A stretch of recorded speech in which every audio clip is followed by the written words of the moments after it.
એક કાર્યક્રમ કર્યો, જોયો ને તમે બધાએ? શેનો હતો? વિદાયનો. કયા ધોરણના બાળકોનો વિદાય હતો? તો વિદાય હંમેશા વસમી હોય, દુઃખદ હોય.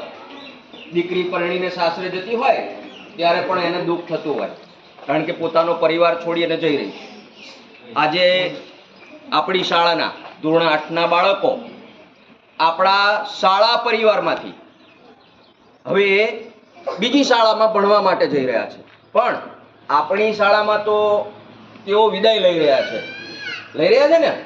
હવે એમને ભણવા આવવું હશે, એમને બેન્ચીસ પર બેસવું હશે તો બેસી શકશે નહીં.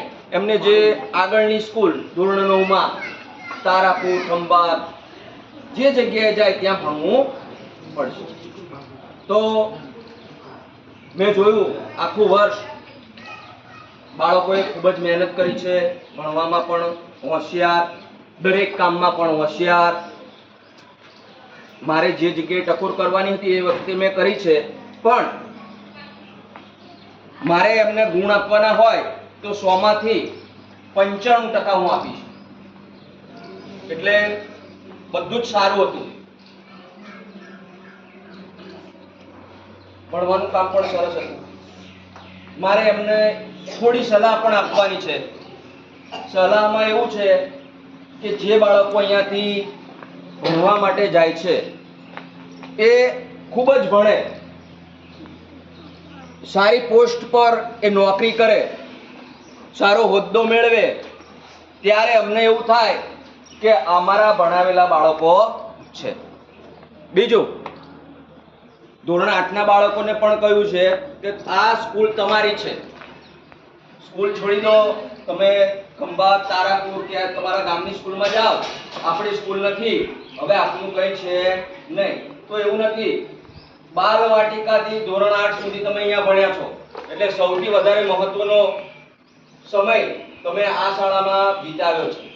એટલે મોટા થઈને જ્યારે વડીલ થાવ ત્યારે પણ ધોરણ 8ના બાળક હોય એવો જ પ્રેમ ભાવ, આદર ભાવ આ શાળા પ્રત્યે રાખવાનો છે.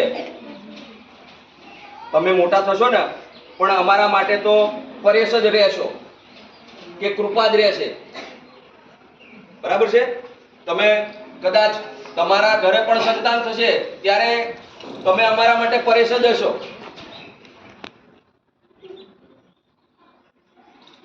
આ પ્રસંગે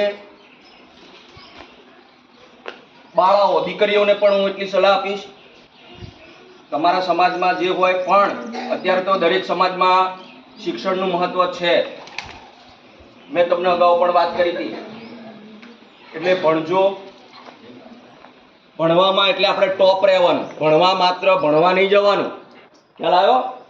ભણવામાં પણ આપણે ટોપ રહેવાનું. ટોપ રહેશો તો જ આપણને સફળતા મળશે.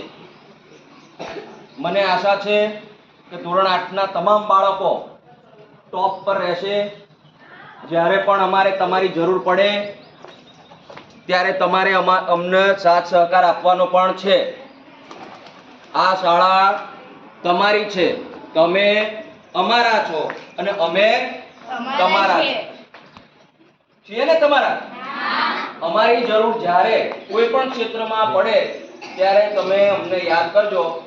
અમે તમને તમામ પ્રકારના પ્રયત્ન સફળતા માટે કરાવીશું.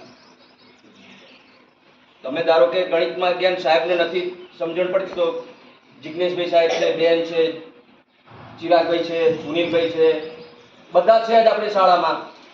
ગનુભાઈ છે, જો એમએસસી સાહેબ, એમએસસી બીએડ થયેલા સાહેબ છે આપણી પાસે. એટલે જ્યારે બી જરૂર પડે ત્યારે અમે તમારી સાથે છીએ.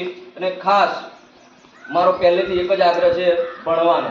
ભણશો તો તમે કંઈક મેળવશો. બાકી તો બીજું બધું છે જ અહીંયા. આપણી જમીન, આપણો પશુપાલન, એ બધું અહીંયા રહેવાનું જ છે. અને ભણવા માટેનો આ તબક્કો છે. મારે હવે ભણવું જ ના પડે, પણ હું થેલો લઈને જઉં ચાલે?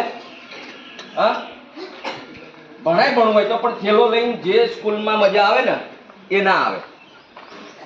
આ તબક્કે સર્વે બાળકોને ભગવાનને પ્રાર્થના કરું તેમનું શિક્ષણ કાર્ય ઉત્તમ પ્રકારનું રહે, સારામાં સારી જગ્યાએ તેઓ જોબ નોકરી મેળવે અને ઉચ્ચ હોદ્દા પર જ્યારે હોય ત્યારે સૌથી વધારે આનંદ અમને થશે. તો વિશેષ કંઈ કહેવું છે નહીં. જિજ્ઞેશભાઈ સાહેબને કંઈ કહેવું હોય તો એ